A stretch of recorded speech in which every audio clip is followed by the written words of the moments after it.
નમસ્કાર, હું પાયલ પટેલ. અમેરિકાના તારીખ 13 ઓગસ્ટ 2026 આજના મહત્વના સમાચારની વાત કરીએ તો ઓટોમેટેડ તપાસના કારણે ભારતીયોના ઘરે પહોંચી રહી છે નોટિસ અને 22% સુધીના કાપનું જોખમ. અજાણતામાં થયેલી એક નાની ભૂલ પણ તમારા હજારો ડોલર અટકાવી શકે છે. શું નામ અને ઓળખ બદલીને મેળવેલી અમેરિકી નાગરિકતા રદ થઈ શકે? 1991ના ડિપોર્ટેશન ઓર્ડર પછી પણ અમેરિકામાં રહી ગયેલા ભારતીયની ફાઇલ ફરી ખુલી. ડિજિટલ રેકોર્ડ અને તપાસના કારણે હવે તેનું નાગરિકત્વ જોખમમાં. શિકાગોથી સમગ્ર ગુજરાતી સમુદાયને ધ્રુજાવી દેતી ઘટના. પ્રેમ, તકરાર અને ભારત ભાગી જવાની ફિરાકમાં એરપોર્ટથી ઝડપાયેલો પતિ પત્નીની હત્યા પાછળનું સાચું રહસ્ય શું છે? જેલ અને મોત વચ્ચે પીસાતી 5 વર્ષની બાળકીના ભવિષ્ય પર ઊભા થયા અનેક મોટા સવાલો. બધા સમાચાર જોઈએ વિસ્તારથી. આપ જોતા રહો એનઆરઆઈ પલ્સ.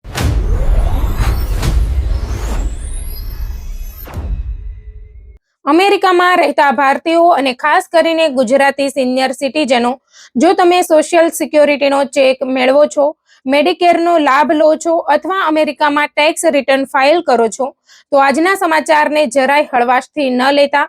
કારણ કે તમારી આવક, તમારા સરકારી લાભો અને તમારા ટેક્સ રેકોર્ડની ચકાસણી હવે પહેલા કરતાં વધુ કડક અને ઓટોમેટેડ રીતે થઈ રહી છે. અને એક નાની માહિતીમાં પણ તફાવત જોવા મળે તો તમારા ઘરે સરકારી નોટિસ આવી શકે છે, પૈસા પાછા ભરવાની માંગ થઈ શકે છે અને કેટલાક કિસ્સામાં તમારા લાભમાંથી રકમ રોકાઈ શકે છે. સૌથી મહત્વની વાત એ છે કે આ માત્ર ભવિષ્યની ચિંતા નથી. કેટલીક રિવ્યુ અને ઓડિટ પ્રક્રિયાઓ અત્યારે જ ચાલી રહી છે. એટલે અમેરિકામાં રહેતા ભારતીય પરિવારો માટે આજની માહિતી માત્ર સમાચાર નથી, પરંતુ તમારા પૈસા અને ભવિષ્ય માટેની જરૂરી ચેતવણી છે. સૌથી પહેલા વાત કરીએ સોશિયલ સિક્યોરિટી એડમિનિસ્ટ્રેશન એટલે કે એસએસએની ઓવરપેમેન્ટ સમીક્ષાની. એસએસએ પોતાના રેકોર્ડ્સને આઈઆરએસની આવકની માહિતી, લગ્ન અને મૃત્યુના રેકોર્ડ્સ તેમજ ડિસેબિલિટી સંબંધિત ડેટા સાથે ક્રોસ ચેક કરી રહ્યું છે. જો અલગ અલગ સરકારી રેકોર્ડમાં કોઈ વિસંગતતા દેખાય તો ઓટોમેટેડ સિસ્ટમ દ્વારા ઓવરપેમેન્ટ નોટિસ આવી શકે છે.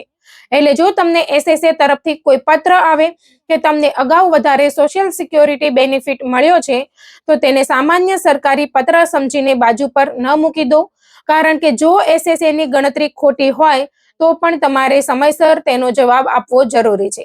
જો તમને લાગે કે ઓવરપેમેન્ટની રકમ ખોટી છે તો રિકન્સિડરેશન માટે ફોર્મ એસએસએ 561નો ઉપયોગ કરી શકાય છે. બીજી તરફ જો તમારી કોઈ ભૂલ ન હોય અને પૈસા પાછા ચૂકવવાથી તમને આર્થિક મુશ્કેલી પડે તેમ હોય તો ફોર્મ એસએસએ 632 દ્વારા વેવર એટલે કે ઓવરપેમેન્ટ માફ કરવાની વિનંતી કરી શકાય છે. કેટલીક પરિસ્થિતિમાં સોશિયલ સિક્યોરિટીમાંથી થતી વિથહોલ્ડિંગની રકમ ઘટાડવાની વિનંતી પણ કરી શકાય છે. એટલે સૌથી મોટો નિયમ યાદ રાખજો, નોટિસ આવે તો ચૂપ બેસી રહેવું નહીં અને ડેડલાઇન પસાર થવા દેવી નહીં. હવે આગળનો મુદ્દો મેડિકેર એડવાન્ટેજ ધરાવતા સિનિયરો માટે છે અને અહીં પણ સાવચેતી ખૂબ જરૂરી છે. ઘણી વખત મેડિકેર એડવાન્ટેજ પ્લાન સાથે જોડાયેલા પ્રતિનિધિઓ સિનિયરોના ઘરે હેલ્થ એસેસમેન્ટ અથવા વેલનેસ વિઝિટના નામે મુલાકાત માટે આવી શકે છે. આવી મુલાકાત દરમિયાન તમારા સ્વાસ્થ્ય વિશે માહિતી લેવામાં આવે છે અને કેટલીક વાર તમારા રેકોર્ડમાં ડાયગ્નોસિસ અથવા હેલ્થ કન્ડિશન સંબંધિત માહિતી નોંધવામાં આવી શકે છે. અહીં સિનિયર સિટીઝનોએ એક વાત ખાસ યાદ રાખવી, ઘરે કોઈ વ્યક્તિ આવે એટલે તરત જ Medicare card, social security number અથવા અન્ય વ્યક્તિગત માહિતી આપી દેવી નહીં. પહેલા પૂછો કે તમે કઈ કંપની તરફથી આવ્યા છો, આ મુલાકાત શા માટે છે, કઈ માહિતી રેકોર્ડ કરવામાં આવશે અને આ માહિતીનો ઉપયોગ ક્યાં થશે. જો જવાબ સ્પષ્ટ ન મળે તો મુલાકાત સ્વીકારવી જરૂરી નથી. તમારા મેડિકેર એડવાન્ટેજ પ્લાનના સત્તાવાર નંબર પર ફોન કરીને પહેલા ચકાસણી કરો અને કોઈ પણ ફોર્મ વાંચ્યા વગર સહી ન કરો. હવે આવીએ ત્રીજી મોટી ચકાસણી પર, જે સીધી રીતે તમારા ટેક્સ રિટર્ન સાથે જોડાયેલી છે. આઈઆરએસ વિવિધ ઓટોમેટેડ સિસ્ટમ્સ અને ડેટા મેચિંગની મદદથી તમારા ટેક્સ રિટર્નમાં દર્શાવેલી આવકને 1099 જેવા માહિતી રિપોર્ટિંગ ફોર્મ્સ સાથે મેચ કરે છે. એટલે બેંક સેવિંગ્સનું ઇન્ટરેસ્ટ, રેન્ટલ ઇન્કમ, એરબીએનબી અથવા 1099 કે થી આવતી આવક કન્સલ્ટિંગ, પાર્ટ ટાઈમ જોબ અથવા બીજી કોઈ સાઇડ ઇન્કમ હોય અને તે ટેક્સ રિટર્નમાં યોગ્ય રીતે દર્શાવવામાં આવી ન હોય તો IRSના રેકોર્ડમાં ડિસ્ક્રેપન્સી દેખાઈ શકે છે અને તમને CP2000 નોટિસ મળી શકે છે. ખાસ કરીને અમેરિકામાં બિઝનેસ કરતા ગુજરાતી પરિવારો માટે આ બાબત ખૂબ મહત્વની છે, કારણ કે ઘણા પરિવારો પાસે બિઝનેસ ઇન્કમ ઉપરાંત રેન્ટલ ઇન્કમ, બેંક ઇન્ટરેસ્ટ અથવા અન્ય આવકના સ્ત્રોત પણ હોય છે. જો CP2000 નોટિસ આવે તો ગભરાઈને તરત પૈસા ભરવા કરતા પહેલા ધ્યાનથી તપાસો કે IRS જે આવક બતાવી રહ્યું છે તે ખરેખર તમારી છે કે નહીં અને તે પહેલેથી ટેક્સ રિટર્નમાં રિપોર્ટ કરવામાં આવી છે કે નહીં. જો કોઈ ભૂલ હોય તો નોટિસમાં આપેલી સમય મર્યાદામાં લેખિત જવાબ અને જરૂરી ડોક્યુમેન્ટ્સ મોકલવા જરૂરી છે. હવે મિત્રો, આ 3 સરકારી રિવ્યુ પ્રોસેસ પછી જે મુદ્દો સામે આવે છે તે કદાચ આજના સમયમાં સૌથી મોટો અને લાંબા ગાળાનો પ્રશ્ન છે: સોશિયલ સિક્યોરિટી ટ્રસ્ટ ફંડનું ભવિષ્ય. 2026ના ટ્રસ્ટી રિપોર્ટ મુજબ સોશિયલ સિક્યોરિટીનું ઓલ્ડ એજ અને સર્વાઈવર્સ ઇન્સ્યોરન્સ એટલે કે OASI ટ્રસ્ટ ફંડ 2032 એટલે કે 2032 દરમિયાન ડિપ્લીટેડ થવાની આગાહી કરવામાં આવી છે. પરંતુ અહીં એક મહત્વની વાત સમજવી જરૂરી છે. તેનો અર્થ એવો નથી કે 2032 પછી સોશિયલ સિક્યોરિટી સંપૂર્ણપણે બંધ થઈ જશે. જો કોંગ્રેસ કોઈ સુધારો ન કરે તો તે સમયે ઉપલબ્ધ પેરોલ ટેક્સ ઇન્કમ પરથી બેનિફિટ્સ ચૂકવવાની સ્થિતિ આવી શકે છે અને વર્તમાન કાયદા હેઠળ લાભોમાં મોટો ઘટાડો થવાની શક્યતા છે. અંદાજિત ઘટાડો આશરે 22% સુધી હોઈ શકે છે. હવે વિચારો, જે ગુજરાતી સિનિયર સિટીઝન દર મહિને સોશિયલ સિક્યોરિટીના ચેકથી ઘરનું રેન્ટ, મોર્ગેજ, ગ્રોસરીઝ, મેડિસિન્સ અને બીજા જરૂરી ખર્ચ ચલાવે છે, તેમના માટે 22%નો સંભવિત ઘટાડો કેટલો મોટો આર્થિક આંચકો બની શકે. જો કે ફરીથી સ્પષ્ટ કરીએ કે આ 22%નો કાપ અત્યારે લાગુ થયો નથી અને આ કોઈ નક્કી થઈ ગયેલી જાહેરાત નથી. તે ટ્રસ્ટ ફંડની સ્થિતિ અને કોંગ્રેસ દ્વારા કોઈ સુધારો ન કરવામાં આવે તેવી સ્થિતિ પર આધારિત પ્રોજેક્શન છે. મેડિકેર માટે પણ હોસ્પિટલ ઇન્સ્યોરન્સ એટલે કે HI ટ્રસ્ટ ફંડ અંગે લાંબા ગાળાની નાણાકીય ચિંતા છે. જો ભવિષ્યમાં કોઈ કાયદાકીય ઉકેલ ન આવે તો મેડિકેર પાર્ટ A ની ચૂકવણી ક્ષમતા પર પણ દબાણ આવી શકે છે. એટલે અમેરિકામાં રહેતા ભારતીય પરિવારો માટે રિટાયરમેન્ટ પ્લાનિંગ માત્ર સોશિયલ સિક્યોરિટીના ચેક પર આધારિત રાખવી યોગ્ય નથી. હવે વાત કરીએ 2027ના સોશિયલ સિક્યોરિટી કોલાની, કારણ કે આ સમાચાર પણ સિનિયર સિટીઝનો માટે ખૂબ મહત્વના છે. હાલના પ્રોજેક્શન મુજબ 2027નો કોલા અગાઉના કેટલાક અંદાજ કરતા ઓછો રહી શકે છે અને તે આશરે 3.7 થી 3.8%ની આસપાસ રહેવાની શક્યતા દર્શાવવામાં આવી રહી છે. જો આ દર ફાઇનલ થાય તો સરેરાશ સોશિયલ સિક્યોરિટી બેનિફિટ મેળવનાર વ્યક્તિના માસિક ચેકમાં આશરે થોડા દાયકાઓ ડોલરનો વધારો થઈ શકે છે. પરંતુ યાદ રાખશો કે સત્તાવાર કોલા હજુ જાહેર થયો નથી. ફાઇનલ ફિગર 2026ના જુલાઈ, ઓગસ્ટ અને સપ્ટેમ્બરના ઇન્ફ્લેશન ડેટાના આધારે નક્કી થશે અને ઓક્ટોબરમાં જાહેર કરવામાં આવશે. એટલે અત્યારે કોઈ ચોક્કસ આંકડાને ફાઇનલ માનવો નહીં. હવે એક એવો લાભ છે જેને ઘણા મેડિકેર એડવાન્ટેજ સભ્યો અવગણી દે છે: OTC એટલે ઓવર ધ કાઉન્ટર બેનિફિટ. કેટલીક મેડિકેર એડવાન્ટેજ પ્લાન્સમાં વિટામિન્સ, હેલ્થ પ્રોડક્ટ્સ અને કેટલીક અન્ય એલિજિબલ વસ્તુઓ ખરીદવા માટે ક્વાર્ટરલી અલાઉન્સ આપવામાં આવે છે.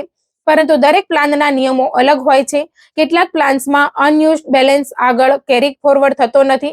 એટલે જો તમારા પ્લાનમાં જુલાઈ, ઓગસ્ટ, સપ્ટેમ્બર ક્વાર્ટરનો OTC બેલેન્સ 30 સપ્ટેમ્બરે એક્સપાયર થતો હોય તો એલિજિબલ વસ્તુઓ માટે સમયસર તેનો ઉપયોગ કરવો જરૂરી બની શકે છે. તમારા પ્લાનના ડોક્યુમેન્ટ્સ અથવા મેમ્બર પોર્ટલમાં ચોક્કસ નિયમો તપાસો, કારણ કે બેનિફિટ છે એટલે તે આપમેળે આગળના ક્વાર્ટરમાં જતો રહેશે એવું માનવું યોગ્ય નથી. અને હવે છેલ્લો મુદ્દો જે ઘણી વખત લોકો ભૂલી જાય છે: SSAમાં પ્રોસેસિંગ ડિલેઝ અને સ્ટાફની અછતને કારણે કેટલીક અરજીઓ, અપીલ્સ અને ડિસ્પ્યુટ્સમાં વિલંબ થઈ શકે છે. જો તમારી સોશિયલ સિક્યોરિટી એપ્લિકેશન, ઓવરપેમેન્ટ ડિસ્પ્યુટ અથવા બીજી કોઈ પ્રક્રિયા પેન્ડિંગ હોય તો માત્ર અરજી કરીને રાહ જોતા ન બેસો. સમયાંતરે સ્ટેટસ તપાસતા રહો, જરૂરી ડોક્યુમેન્ટ્સની કોપીઝ સાચવી રાખો અને SSA સાથે ક્યારે, કોની સાથે અને શું વાત થઈ તેનો રેકોર્ડ રાખો. ખાસ કરીને ગુજરાતી પરિવારોમાં સંતાનો ઘણીવાર માતા પિતાની સોશિયલ સિક્યોરિટી અને મેડિકેરની પ્રક્રિયામાં મદદ કરે છે. તેથી દરેક નોટિસ, ફોર્મ, ડેડલાઇન અને રિસિપ્ટની કોપી એક જ જગ્યાએ સાચવી રાખવી ખૂબ ઉપયોગી બની શકે છે. અમેરિકામાં રહેતા ભારતીયો અને ગુજરાતીઓ માટે આજના સમગ્ર સમાચારનો સૌથી મોટો સંદેશ એક જ છે. સરકારી સિસ્ટમ હવે વધારે ડેટા ડ્રાઇવન અને ઓટોમેટેડ બની રહી છે. સોશિયલ સિક્યોરિટી, મેડિકેર અને IRS સાથે જોડાયેલી માહિતીમાં નાની વિસંગતતા પણ રિવ્યુ અથવા નોટિસનું કારણ બની શકે છે. એટલે કોઈ પણ સરકારી પત્રને અવગણશો નહીં. તમારા ટેક્સ રેકોર્ડ્સ સાચા રાખો. મેડિકેર એડવાન્ટેજના બેનિફિટ્સ અને ડેડલાઇન્સ તપાસતા રહો અને સોશિયલ સિક્યોરિટીના ભવિષ્ય અંગેની અફવાઓથી નહીં પરંતુ સત્તાવાર માહિતીના આધારે નિર્ણય લો. કારણ કે આજે એક નાની નોટિસને અવગણવાથી આવતીકાલે તમારા હજારો ડોલર અટકી શકે છે, જ્યારે સમયસર કરેલી એક નાની કાર્યવાહી તમને મોટી આર્થિક મુશ્કેલીથી બચાવી શકે છે. તેથી જો તમે અથવા તમારા માતા પિતા અમેરિકામાં સોશિયલ સિક્યોરિટી અથવા મેડિકેરનો લાભ લો છો, તો આજથી જ તમારા મહત્વના ડોક્યુમેન્ટ્સ, બેનિફિટ્સ અને પેન્ડિંગ નોટિસ એકવાર ચકાસી લો. કારણ કે આ સમયમાં મને ખબર નહોતી કહેવા કરતાં મેં સમયસર તપાસ કરી હતી એવું કહેવું વધારે સુરક્ષિત છે.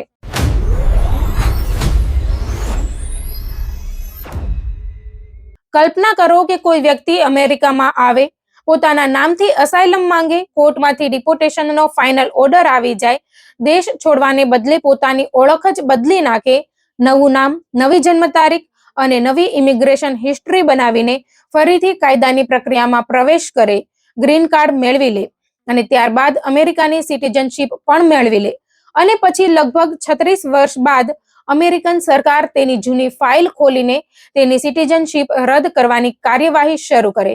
જી હા, આ કેસ માત્ર એક વ્યક્તિની કહાની નથી, પરંતુ ઇમિગ્રેશનના જૂના રેકોર્ડ અને ખોટી માહિતી સામે અમેરિકન સરકાર હવે કેટલી ગંભીરતાથી તપાસ કરી રહી છે તેનો મોટો સંકેત છે. સૌથી ચોંકાવનારી વાત એ છે કે આ વ્યક્તિ દાયકાઓ સુધી સિસ્ટમમાંથી બચતો રહ્યો અને આખરે અમેરિકન સિટીઝન પણ બની ગયો. પરંતુ હવે તેની જૂની ઓળખ અને ઇમિગ્રેશન રેકોર્ડ ફરી સામે આવ્યા છે. હવે આવો સમજીએ કે આખરે આ વ્યક્તિએ એવું શું કર્યું હતું અને શા માટે 36 વર્ષ પછી અમેરિકન સરકાર તેની સિટીઝનશીપ રદ કરવા માટે કોર્ટ સુધી પહોંચી છે. ઉપલબ્ધ માહિતી પ્રમાણે ભારતમાં જન્મેલા આ વ્યક્તિએ વર્ષ 1991માં ન્યુયોર્કના JFK ઇન્ટરનેશનલ એરપોર્ટ પરથી કાયદેસર રીતે અમેરિકામાં પ્રવેશ કર્યો હતો. અમેરિકામાં આવ્યા બાદ તેણે અસાયલમ માટે અરજી કરી અને પોતાની ઓળખ ઋષપાલ સિંહ તરીકે આપી હતી. પરંતુ તેની ઇમિગ્રેશન પ્રક્રિયા તેના પક્ષમાં ગઈ નહીં અને વર્ષ 1995માં તેની સામે ફાઇનલ રિમૂવલ એટલે કે ડિપોર્ટેશન ઓર્ડર જારી કરવામાં આવ્યો. એટલે કાયદાકીય રીતે હવે તેને અમેરિકા છોડવાનું હતું. ઋષપાલ સિંહે અમેરિકા છોડ્યું નહીં. તેણે પોતાના ડિપોર્ટેશન ઓર્ડરને બોર્ડ ઓફ ઇમિગ્રેશન અપીલ્સ એટલે કે BIA સમક્ષ પડકાર્યો, પરંતુ ત્યાંથી પણ તેને રાહત મળી નહીં. હવે અહીંથી કેસનો સૌથી મોટો વળાંક આવે છે. માહિતી પ્રમાણે તેણે પોતાની ઓળખ બદલી નાખી. તેણે નવું નામ રાખ્યું હરિન્દ્રસિંહ અને માત્ર નામ જ નહીં પરંતુ પોતાની જન્મ તારીખ, અમેરિકામાં પ્રવેશની તારીખ અને અન્ય વ્યક્તિગત વિગતોમાં પણ ફેરફાર કર્યા. હવે સવાલ એ છે કે ડિપોર્ટેશન ઓર્ડર આવ્યા બાદ માત્ર એક વર્ષમાં તે ફરીથી અમેરિકાની ઇમિગ્રેશન સિસ્ટમમાં કેવી રીતે પ્રવેશ્યો. ઉપલબ્ધ માહિતી પ્રમાણે જૂન 1996માં તેણે નવી ઓળખ હેઠળ ફરીથી ઇમિગ્રેશન બેનિફિટ્સ માટે અરજી કરી હતી. જો કે તેણે કયા ચોક્કસ આધાર પર અરજી કરી હતી તેની સંપૂર્ણ વિગતો જસ્ટિસ ડિપાર્ટમેન્ટે જાહેર કરી નથી. એટલે તેણે ફરી અસાયલમ માંગ્યું હતું, યુ વિઝા માટે અરજી કરી હતી કે કોઈ અમેરિકન સિટીઝન અથવા ગ્રીન કાર્ડ ધારક સાથે લગ્ન કર્યા હતા.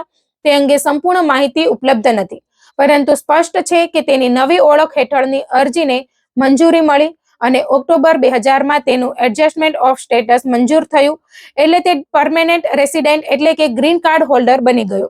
અમેરિકામાં રહેતા ભારતીયો અને ગુજરાતીઓ માટે અહીં એક વાત ખૂબ મહત્વની છે. ગ્રીન કાર્ડ મળવું અને ત્યારબાદ સિટીઝનશીપ મેળવવી એ માત્ર ફોર્મ ભરવાની પ્રક્રિયા નથી. દરેક તબક્કે વ્યક્તિની ઓળખ, ઇમિગ્રેશન હિસ્ટ્રી અને કાયદાકીય પૃષ્ઠભૂમિ મહત્વ ધરાવે છે. પરંતુ આ કેસમાં જૂની ઓળખ છુપાવીને વ્યક્તિ આગળ વધતો રહ્યો. ગ્રીન કાર્ડ મળ્યાના આશરે 8 વર્ષ બાદ તેણે અમેરિકન સિટીઝનશીપ માટે અરજી કરી અને આખરે અમેરિકન નાગરિક બની ગયો. સિટીઝનશીપ લેતી વખતે પણ તેણે પોતાની સાચી ઓળખ અને ભૂતકાળના રિમૂવલ ઓર્ડર અંગે માહિતી જાહેર ન કરી હોવાનો આક્ષેપ છે. તે સમયે સિસ્ટમમાં આ વાત પકડાઈ નહોતી, પરંતુ હવે 2026માં અમેરિકન સરકાર ફરીથી આ કેસ પર પહોંચી છે. ફેડરલ કોર્ટમાં તેની સિટીઝનશીપ રદ કરવા માટે સિવિલ ડિનેચરલાઇઝેશન કમ્પ્લેન્ટ ફાઇલ કરવામાં આવી છે. ડિનેચરલાઇઝેશનનો અર્થ એ છે કે વ્યક્તિએ અમેરિકન સિટીઝનશીપ મેળવતી વખતે ફ્રોડ, ખોટી માહિતી અથવા મહત્વની હકીકત છુપાવી હોય તો સરકાર કોર્ટની પ્રક્રિયા દ્વારા તેની નાગરિકતા રદ કરવાનો પ્રયાસ કરી શકે છે. અને અહીં જ આ કેસ અમેરિકામાં રહેતા ભારતીયો માટે મોટો સંદેશ આપે છે. ઘણા લોકો માને છે કે એકવાર સિટીઝનશીપ મળી ગઈ એટલે જૂની ઇમિગ્રેશન ભૂલો ક્યારેય સામે નહીં આવે. પરંતુ આ કેસ બતાવે છે કે જો નાગરિકત્વ ખોટી માહિતી અથવા છેતરપિંડીના આધારે મેળવાયું હોવાનું સરકાર સાબિત કરવાનો પ્રયાસ કરે તો દાયકાઓ જૂના રેકોર્ડ પણ તપાસના દાયરામાં આવી શકે છે. માહિતી પ્રમાણે 20 જાન્યુઆરી 2025 થી ટ્રમ્પ વહીવટી તંત્ર હેઠળ આશરે 123 લોકો સામે સિટીઝનશીપ રદ કરવાની કાર્યવાહી શરૂ કરવામાં આવી છે અને તેમાં આશરે 10 ભારતીય મૂળના લોકોનો પણ સમાવેશ થાય છે. ખાસ કરીને ભારતીય સમુદાય માટે આ વાત એટલા માટે મહત્વપૂર્ણ છે કારણ કે ઘણા લોકો વર્ષો પહેલા અમેરિકા આવ્યા હતા, પછી ગ્રીન કાર્ડ મેળવ્યું અને ત્યારબાદ સિટીઝન બન્યા. જૂના સમયમાં ઇમિગ્રેશન રેકોર્ડ અને ફિંગરપ્રિન્ટ સિસ્ટમ આજની જેમ સંપૂર્ણ ડિજિટલ નહોતી, પરંતુ હવે ટેકનોલોજી બદલાઈ ગઈ છે. જૂના ફિંગરપ્રિન્ટ રેકોર્ડ્સને ડિજિટાઇઝ કરવામાં આવી રહ્યા છે અને અલગ અલગ ઇમિગ્રેશન રેકોર્ડને જોડીને તપાસ કરવાની ક્ષમતા વધી રહી છે. એટલે જે વ્યક્તિએ વર્ષો પહેલા નામ કે ઓળખ બદલીને સિસ્ટમમાંથી બચવાનો પ્રયાસ કર્યો હોય તેના માટે હવે જૂના રેકોર્ડ ફરી સામે આવવાની શક્યતા વધી શકે છે. હવે N-400 ફોર્મની વાત પણ સમજવી જરૂરી છે. અમેરિકન સિટીઝનશીપ માટે N-400 ફોર્મ ભરવામાં આવે છે અને તેમાં વ્યક્તિના જીવન અને ઇમિગ્રેશન હિસ્ટ્રી અંગે અનેક મહત્વપૂર્ણ પ્રશ્નો પૂછવામાં આવે છે.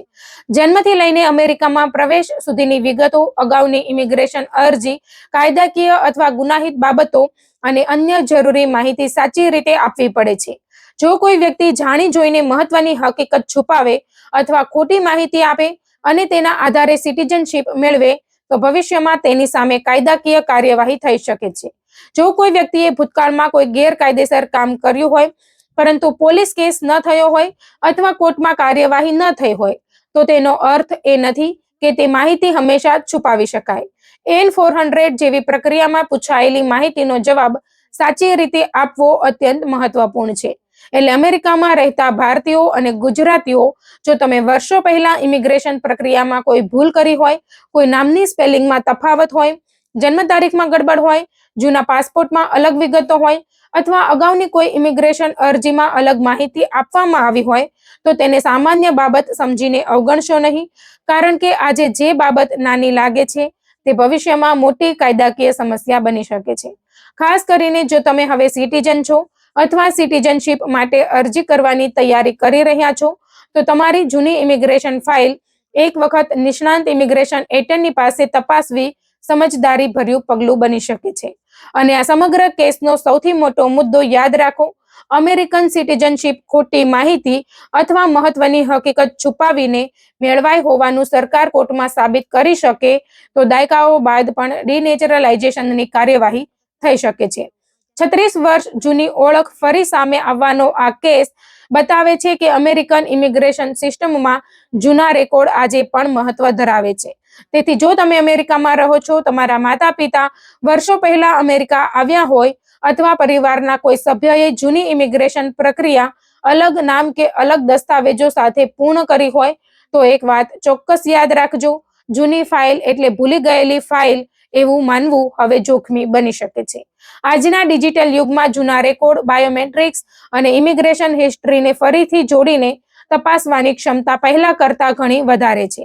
એટલે અમેરિકામાં રહેતા ભારતીયો અને ખાસ કરીને ગુજરાતી ભાઈઓ બહેનો માટે આ કેસની સૌથી મોટી શીખ એ છે કે ઇમિગ્રેશન સંબંધિત દરેક માહિતી સાચી રાખો, જૂના દસ્તાવેજો સાચવીને રાખો અને કોઈ પણ કાયદાકીય અથવા ઇમિગ્રેશન સમસ્યા હોય તો અધૂરી સલાહના આધારે નિર્ણય ન લો, કારણ કે આ કેસમાં વ્યક્તિને સિટીઝન બન્યા પછી દાયકાઓ બાદ કાયદાકીય તપાસનો સામનો કરવો પડી રહ્યો છે.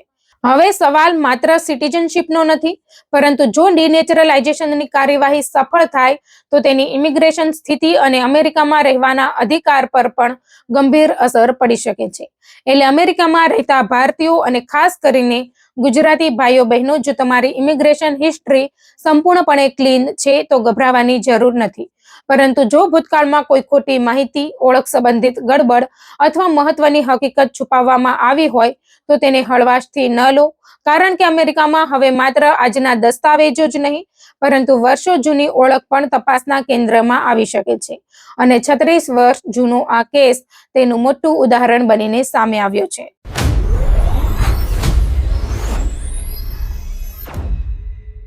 અમેરિકામાં રહેતા ભારતીયો અને ખાસ કરીને ગુજરાતી પરિવારો માટે આ સમાચાર માત્ર એક ક્રાઇમ સ્ટોરી નથી, પરંતુ એક એવો કિસ્સો છે જે સાંભળ્યા પછી કદાચ તમે પણ થોડી ક્ષણ માટે વિચારતા થઈ જશો કે આખરે એક પરિવાર અહીં સુધી કેવી રીતે પહોંચી ગયો.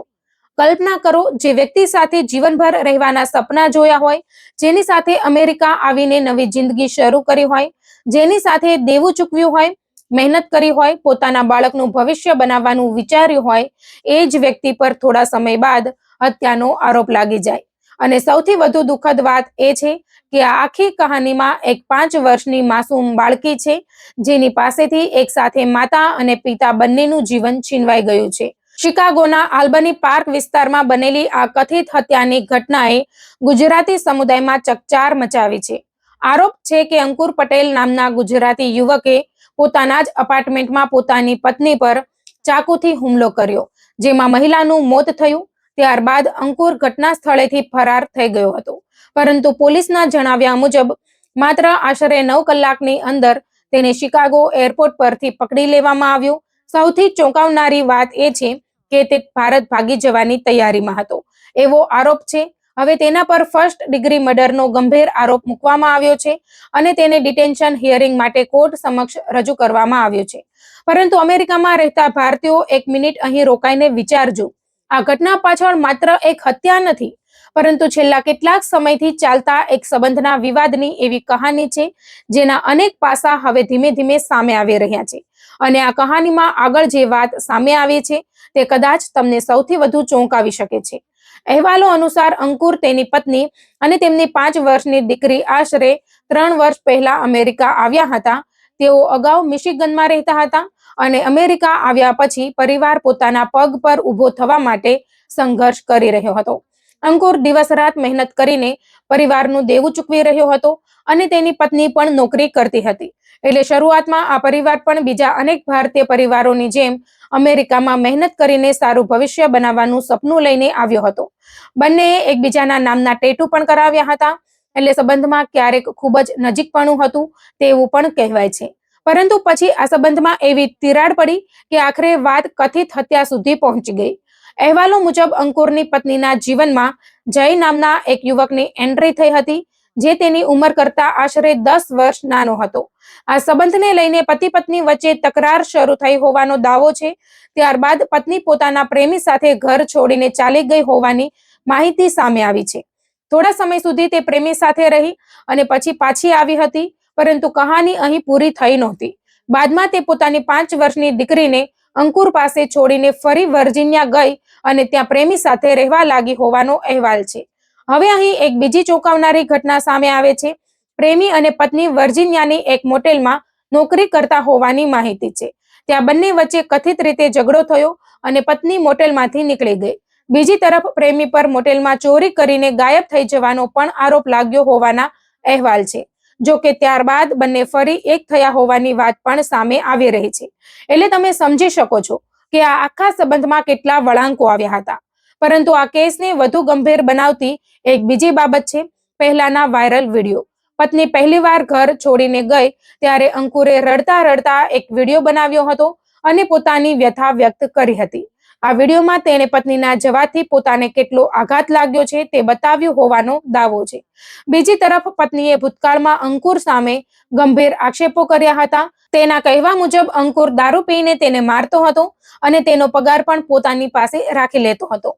આ પ્રકારના આક્ષેપો તેણે મોટેલના માલિક સમક્ષ પણ કર્યા હોવાની માહિતી સામે આવી છે. પરંતુ અહીં સૌથી મહત્વની વાત એ છે કે આ તમામ આક્ષેપો અને દાવાઓની અંતિમ સત્યતા કોર્ટમાં પુરાવાઓના આધારે નક્કી થશે. એટલે કોઈ પણ પક્ષને કોર્ટનો નિર્ણય આવ્યા પહેલા દોષિત માનવો યોગ્ય નથી. હવે આવીએ હત્યાના દિવસની સૌથી મહત્વની અને સૌથી ચોંકાવનારી કડી પર. અહેવાલો અનુસાર અંકુરે પોતાની પત્નીને દીકરીને લઈ જવા માટે ઘરે બોલાવી હતી. ત્યારબાદ ઘરમાં જ બંને વચ્ચે શું થયું તે અંગે પોલીસ તપાસ કરી રહી છે. પરંતુ આરોપ છે કે અંકુરે ચાકુ વડે પત્નીના ગળા પર હુમલો કર્યો અને તેની હત્યા કરી નાખી. ત્યારબાદ તે સ્થળ પરથી નીકળી ગયો. પોલીસ માટે હવે સૌથી મોટો પ્રશ્ન એ હતો કે આરોપી ક્યાં ગયો અને અહીંથી તપાસમાં ઝડપ આવી. લગભગ 9 કલાકની અંદર જ પોલીસે અંકુરને શિકાગો એરપોર્ટ પરથી પકડી પાડ્યો. પોલીસના જણાવ્યા પ્રમાણે તે ભારત જવાનો પ્રયાસ કરી રહ્યો હતો એવો આરોપ છે. એટલે કે ઘટનાના થોડા જ કલાકોમાં આરોપી દેશ છોડવાની તૈયારીમાં હતો કે કેમ તે હવે તપાસનો મહત્વનો ભાગ બનશે. અંકુરની ધરપકડ બાદ તેના પર ફર્સ્ટ ડિગ્રી મર્ડરનો આરોપ મૂકવામાં આવ્યો છે અને હવે કોર્ટની કાર્યવાહી આગળ વધશે. પરંતુ અમેરિકામાં રહેતા ગુજરાતી પરિવારો આ ઘટનાનો સૌથી મોટો પ્રશ્ન અંકુર કે તેની પત્નીથી આગળ છે. તે છે તેમની 5 વર્ષની દીકરી. વિચારો, જે બાળકીને કદાચ ખબર પણ નહીં હોય કે તેના માતા પિતા વચ્ચે શું ચાલી રહ્યું હતું. આજે તેની માતા જીવતી નથી અને તેના પિતા જેલમાં છે. એક નાનકડા બાળક માટે આથી મોટો આઘાત બીજો કયો હોઈ શકે? આ બાળકીની આગળની જિંદગી હવે પરિવારજનો, કાયદો અને અમેરિકાની ચાઇલ્ડ વેલફેર સિસ્ટમ માટે એક મોટો પ્રશ્ન બની શકે છે.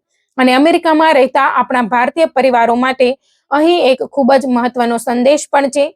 અમેરિકા આવવું, ડોલર કમાવવા, ઘર ખરીદવું, દેવું ચૂકવવું અને બાળકોનું ભવિષ્ય બનાવવું, આ બધું મહત્વનું જ છે. પરંતુ પરિવારની અંદર સંબંધો તૂટી રહ્યા હોય ત્યારે તેને અવગણવું અત્યંત ખતરનાક બની શકે છે. સંબંધોમાં અવિશ્વાસ હોય, પતિ પત્ની વચ્ચે સતત ઝઘડા હોય, અલગ થવાની સ્થિતિ હોય કે ઘરેલું હિંસાના આક્ષેપો હોય તો કાયદાકીય અને માનસિક મદદ લેવી જોઈએ. ગુસ્સામાં લેવાયેલું એક પગલું આખી જિંદગી બદલી શકે છે. અને આ જ કારણ છે કે આ ઘટનાની સરખામણી હવે વર્ષ 2015ના મેરીલેન્ડના ભદ્રેશ પટેલ કેસ સાથે પણ કરવામાં આવી રહી છે. તે કેસમાં પણ ભદ્રેશ પટેલ નામના ગુજરાતી યુવક પર પોતાની પત્ની પલક પટેલની ચાકુ મારીને હત્યા કરવાનો આરોપ લાગ્યો હતો. બંને કેસમાં ચાકુથી પત્નીની હત્યાના આરોપો હોવાના કારણે લોકો બંને ઘટનાઓને યાદ કરી રહ્યા છે. પરંતુ બંને કેસની પરિસ્થિતિ અલગ છે. ભદ્રેશ પટેલ પર પત્નીની હત્યા કરવાનો આરોપ લાગ્યા બાદ તે વર્ષોથી ફરાર છે અને તેને FBI મોસ્ટ વોન્ટેડ યાદીમાં સ્થાન મળ્યું હતું. જ્યારે અંકુર પટેલ આ કેસમાં ઝડપથી પોલીસની પકડમાં આવી ગયો છે. પરંતુ આ બંને ઘટનાઓમાંથી એક ગંભીર સવાલ જરૂર ઊભો થાય છે. આખરે કોઈ પરિવારના સંબંધો એવી કઈ સ્થિતિ સુધી પહોંચી જાય છે કે પ્રેમ, લગ્ન અને પરિવારની જગ્યાએ હિંસા આવી જાય? અમેરિકામાં રહેતા ભારતીયો અને ખાસ કરીને ગુજરાતીઓ માટે આ વાત સમજવી જરૂરી છે કે વિદેશમાં રહેતા સમયે પરિવાર પર આર્થિક દબાણ, કામનો તણાવ, ઇમિગ્રેશનની ચિંતા, એકલતા અને સંબંધોમાં થતા મતભેદો ઘણી વખત ભારતમાં રહેતા પરિવાર કરતા અલગ રીતે અસર કરે છે. પરંતુ કોઈ પણ સમસ્યાનો ઉકેલ હિંસા નથી. જો સંબંધમાં ગંભીર સમસ્યા હોય તો કાયદેસર અલગ થવું શક્ય છે. કાઉન્સેલિંગ લઈ શકાય છે, પોલીસ અથવા સંબંધિત સંસ્થાઓની મદદ લઈ શકાય છે. પરંતુ ગુસ્સામાં લેવાયેલું એક ખોટું પગલું માત્ર 2 વ્યક્તિઓનું નહીં, આખા પરિવારનું જીવન બરબાદ કરી શકે છે. અંકુર પટેલ સામેના આરોપો અંગે હવે કોર્ટમાં આગળની કાર્યવાહી થશે અને તપાસ દરમિયાન હત્યાનું સાચું કારણ, ઘટનાક્રમ અને અન્ય તમામ દાવાઓ અંગે વધુ વિગતો સામે આવી શકે છે. પરંતુ અત્યારે આ ઘટનાની સૌથી દુઃખદ તસવીર એ 5 વર્ષની બાળકીની છે, જે કદાચ ક્યારેય સમજી પણ નહીં શકે કે તેના પરિવાર સાથે આવું કેમ થયું. એક તરફ માતા હવે દુનિયામાં નથી અને બીજી તરફ પિતા ગંભીર હત્યાના આરોપમાં જેલમાં છે. અમેરિકામાં પોતાનું ભવિષ્ય બનાવવાનું સપનું લઈને આવેલા એક પરિવારની કહાની અહીં આવીને અટકી ગઈ છે. એટલે અમેરિકામાં રહેતા મારા તમામ ભારતીય અને ગુજરાતી ભાઈ બહેનોને માત્ર એટલું જ કહેવું છે, પૈસા કમાવવા જરૂરી છે, સફળતા મેળવવી જરૂરી છે, પરંતુ પરિવાર, સંબંધો અને માનસિક શાંતિ તેની કરતાં પણ વધુ કિંમતી છે. કારણ કે એકવાર જીવનમાં કોઈ અતિરેક પગલું ભરાઈ જાય પછી ન તો ડોલર પાછા આવે છે, ન સંબંધો પાછા આવે છે અને ના તો ગુમાવેલું જીવન પાછું આવે છે. આ કેસમાં કાયદો પોતાનું કામ કરશે. આરોપો સાચા છે કે નહીં તે કોર્ટ નક્કી કરશે. પરંતુ એક માસૂમ બાળકનું બાળપણ જે રીતે બદલાઈ ગયું છે તે હકીકત કદાચ આ સમગ્ર ઘટનાનો સૌથી મોટો અને સૌથી દર્દનાક સવાલ બનીને રહેશે.